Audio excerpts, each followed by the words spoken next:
Proclamação do Evangelho de Jesus Cristo, segundo São João. Glória a vós, Senhor. Naquele tempo, Jesus partiu da Samaria para a Galiléia.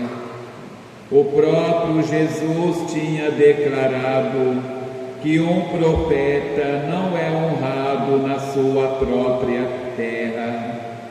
Quando então chegou a Galiléia, os galileus receberam-no bem, porque tinham visto tudo o que Jesus havia feito em Jerusalém durante a festa, pois também eles tinham ido à festa. Assim, Jesus voltou para Caná da Galiléia, onde havia transformado a água em vinho. Havia em Cafarnaum um funcionário do rei que tinha um filho doente. Ouviu dizer que Jesus tinha vindo da Judéia para a Galiléia. Ele saiu ao seu encontro e pediu-lhe que fosse a Cafarnaum curar seu filho que estava morrendo. Jesus disse-lhe: se não virdes sinais e prodígios, não acreditais. O funcionário do rei disse: Senhor, desce antes que meu filho morra. Jesus lhe disse: podes ir, teu filho está vivo. O homem acreditou na palavra de Jesus e foi embora. Enquanto descia para Cafarnaum, seus empregados foram ao seu encontro, dizendo que o seu filho estava vivo. O funcionário perguntou a que horas o menino tinha melhorado. Eles responderam: a febre desapareceu ontem pela 1h. O pai verificou que tinha sido exatamente na mesma hora em que Jesus lhe havia dito: teu filho está vivo. Então ele abraçou a fé juntamente com toda a sua família. Esse foi o segundo sinal de Jesus. Realizou quando voltou da Judéia para a Galiléia. Palavra da salvação. Podem sentar-se um instante. Meus queridos irmãos, minhas queridas irmãs, estamos iniciando o Tríduo de São José, preparando esta festa solene do Pai adotivo de nosso Senhor Jesus Cristo, o esposo amantíssimo da Virgem Maria, homem justo, homem temente a Deus, homem de fé, homem do silêncio. São José, ele foi o homem que soube escutar a Deus, soube ouvir a Deus. Por isso, Deus o escolheu para ser o pai zeloso, o pai adotivo de seu filho Jesus. São José, meus queridos irmãos e irmãs, homem do silêncio, ele era um homem temente a Deus. Em tudo na sua vida, ele fazia na fé, na confiança em Deus. Por isso, quando ele vê que a sua noiva está grávida, ele fica em silêncio. Ele não vai denunciá-la. Ele resolve deixar Maria porque ele não entendia a gravidez da sua noiva. Mas quando ele resolve deixá-la, Deus avisa em silêncio que ele deveria assumi-la, pois aquele que ela trazia no seu ventre era o que iria salvar o seu povo de Israel. São José não hesitou.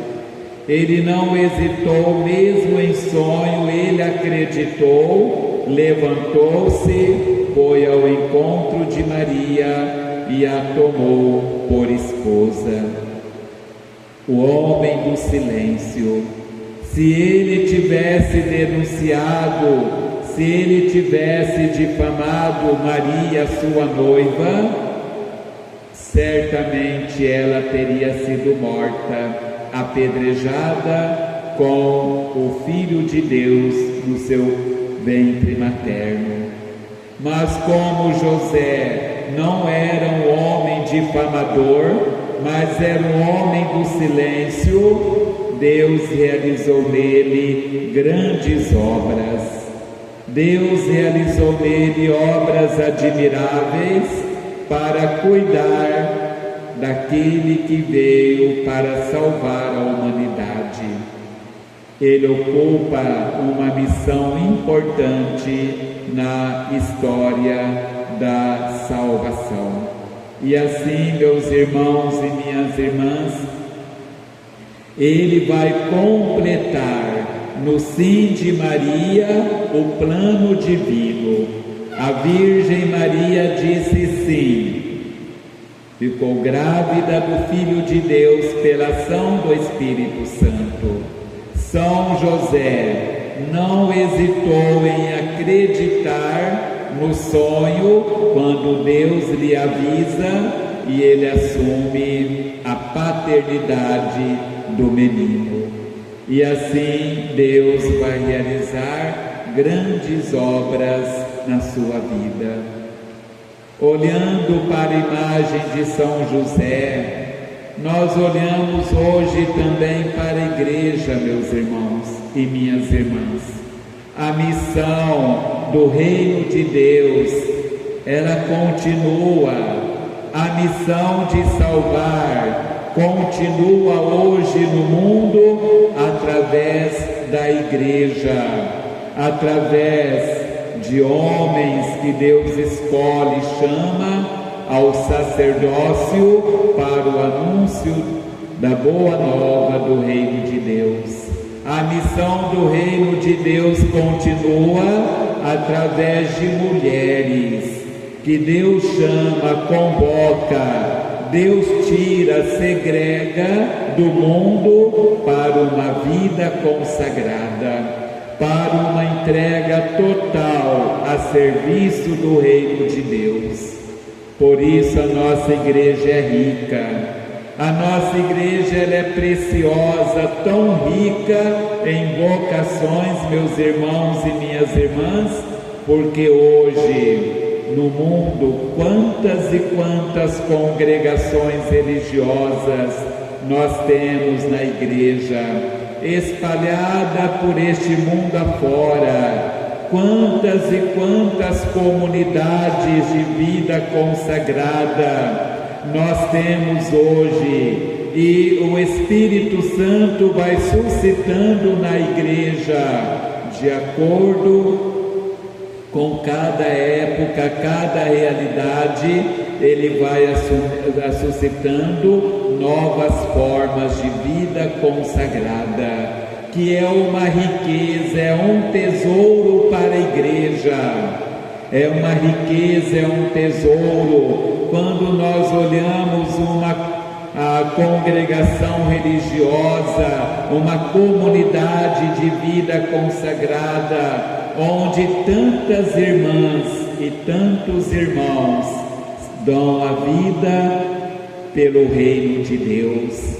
Vocês sabem que quando nós olhamos para a vida consagrada, olhamos para uma irmã de vida consagrada, um irmão de vida consagrada, ali nós somos chamados a contemplar a contingência do reino de Deus.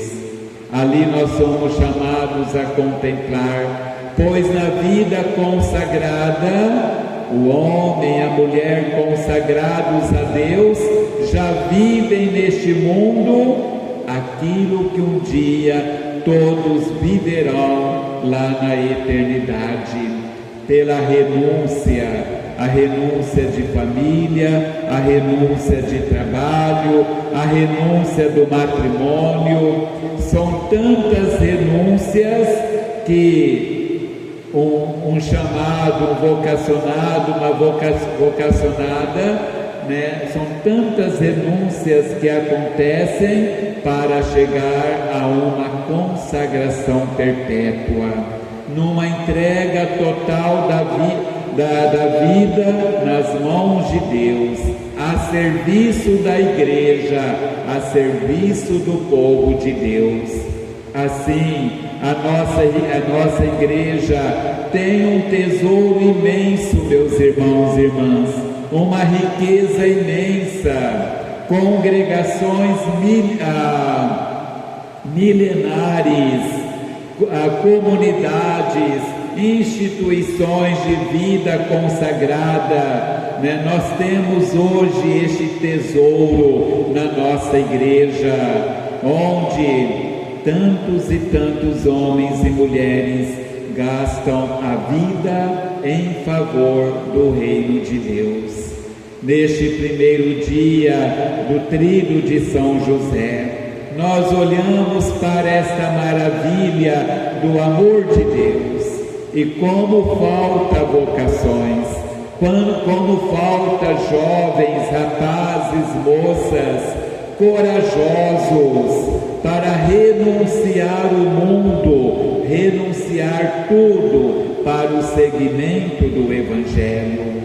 Um dia, uma pessoa disse para minha mãe perto de mim: como a senhora é feliz em ter um filho que vai ser padre.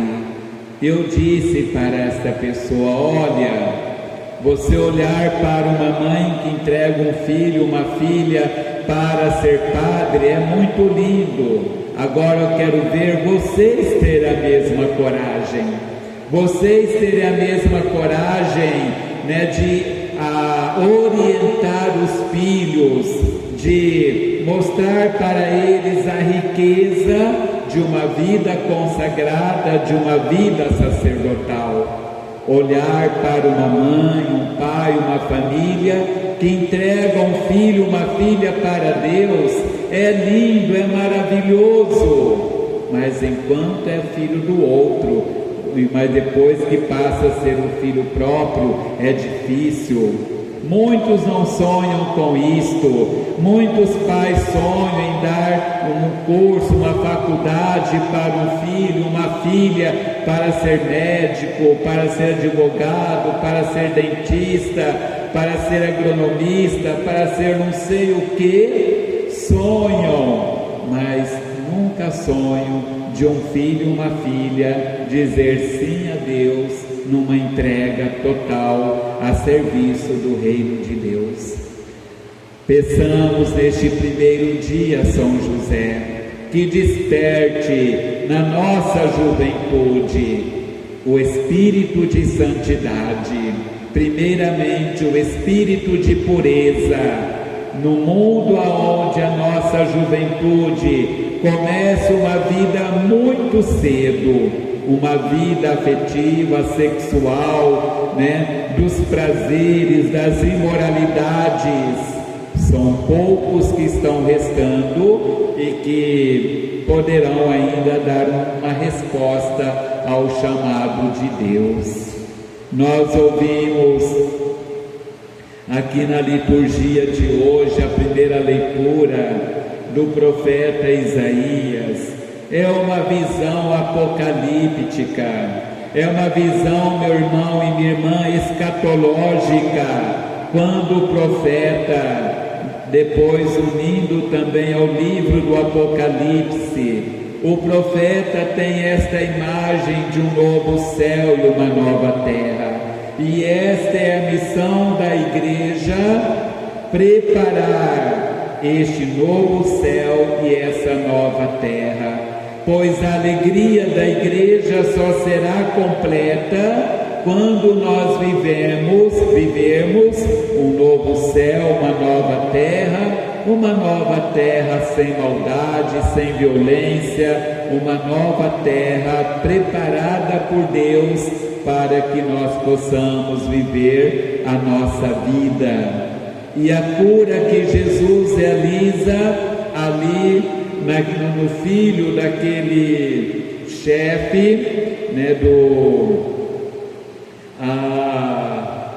naquele homem, né, que chegou para ele e disse: meu filho está doente, era o funcionário do rei, né, e clama a Jesus pela cura. Jesus vai dizer: olha, se vocês não verem sinais, vocês não acreditam. O funcionário diz: Senhor, venha, salva meu filho para que ele viva. Jesus olhou a retidão do coração daquele homem e disse: então vai, teu filho está vivo. Ele acreditou na palavra de Jesus. Irmão, irmã, será que nós acreditamos na palavra de Deus? Quando nós ouvimos a Deus, será que nós acreditamos neste chamado de Deus, né? Quando Deus toca o nosso coração, o homem voltou, os funcionários vieram ao encontro e disse: olha, teu filho está vivo. Foi comparar o horário, foi no mesmo horário que Jesus disse.